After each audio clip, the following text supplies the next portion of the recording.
Okay, guys. So I received a few emails and questions on Facebook and also on YouTube, and personal emails about people don't get it anymore. Why I'm not pushing suddenly this Toddy system and then back mount and then whatever mount. So first of all, I've never ever wanted to choose for any configuration because I see no need for that. And I think in the end, the student needs to choose what goes best with him, and it's not up to me to push somebody to do something. I think that the diver himself should choose for himself what kind of configuration he or she might need for the type of diving they're doing at that moment. So diving is also dynamic. Things change with time. Some people start you're normally as recreational divers, and then they become a technical diver, and then they become more a side mount diver or a cave diver, or they become free divers. I've seen that also lately. Some people completely go into another direction. So I think it's not very smart if I would say I only teach this, and that. Of course, I got my personal preference, but in the end, I'm a dive instructor and an instructor that teaches diving. It's even better. I think that the only thing I really want to do is provide people with a safe and a safe platform. So even if you can see in my latest videos, I like to teach without configuration. Just get the people in the pool and teach them all the stuff without equipment. So it really doesn't matter even what kind of equipment you've got on. If it's side mount, back mount, or rebreather, it doesn't really matter. So get all these foundational skills nailed. It doesn't matter on whichever configuration. And then after that, then you might choose, somebody might choose for a configuration. I think also as an instructor, of course, it's very interesting. Like I've done a couple of years, 4 or 5 years of lots of side mount diving and side mount instructing.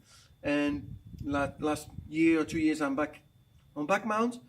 You can imagine what happens if I'm teaching a trimix course with more cylinders. Everything has become super easy because I'm so used to clipping and etc. etc.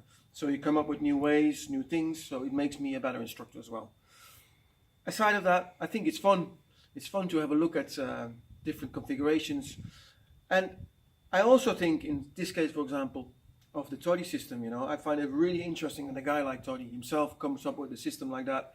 He's not the first diver. Somebody's been diving side mount for years and years and years. So who am I now to say that this and that doesn't work and my thing works?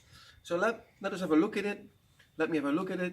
I see, and then I saw that it works. I like the system. It goes with my type of diving. It goes with teaching in the end goal of mine in mind. And so if somebody wants to learn how to dive like that, well, then I can provide that. I went to see Toddy himself, and I'm going to see him again now in November. We're running some courses from Lanzarote here, also instructor courses for the ones that are interested. We're going to have a good look at it myself first, and then I'll be able to teach that better.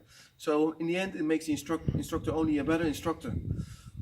And well, like I said before, for me, it's just fun. It's fun to learn how to do things better, for myself, to get really comfortable in the water, and to produce the best students possible. So it's not about me being able to dive something. It's about me being able to teach people how to dive a certain configuration. And for that, they need a stable platform. And this is the first thing, me as an instructor needs to provide them.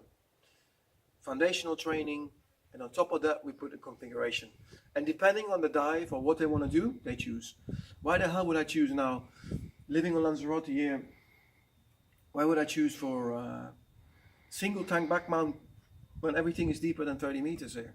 So it would be smart, to use, in this case, doubles or a rebreather or side mount because you got more gas. So, or if you live in another place where you can go only shallow diving, maybe you want to go on an oxygen rebreather. Who cares? So, the configuration should not decide what type of diving you do. You decide your dives, and for that you choose your configuration. And it's not rocket science in the end. If you're a good back mount diver, you'll be fine on a side mount. I've had this conversation with many people. They see some of the side mount gurus and go like, wow, he's really good on side mount. I say, well, what do you think if he puts on a back mount configuration? You think he's going to be all over the place, that he's no trim anymore, that he doesn't know how to kick anymore? Forget it. Of course not. So I like to see the bigger picture. It's a big picture here. Diving is supposed to be fun. Get your skills sorted in the water, you know. Just jump in the swimming pool without any configuration. Learn how to back kick, learn how to helicopters, learn how to breathe. Then you choose for a configuration. And then later on, depending on the dives you do, you change. That's all. I hope you understand me a bit better. Safe diving, and yeah, let me know what you think about it. Bye. It was excellent. I really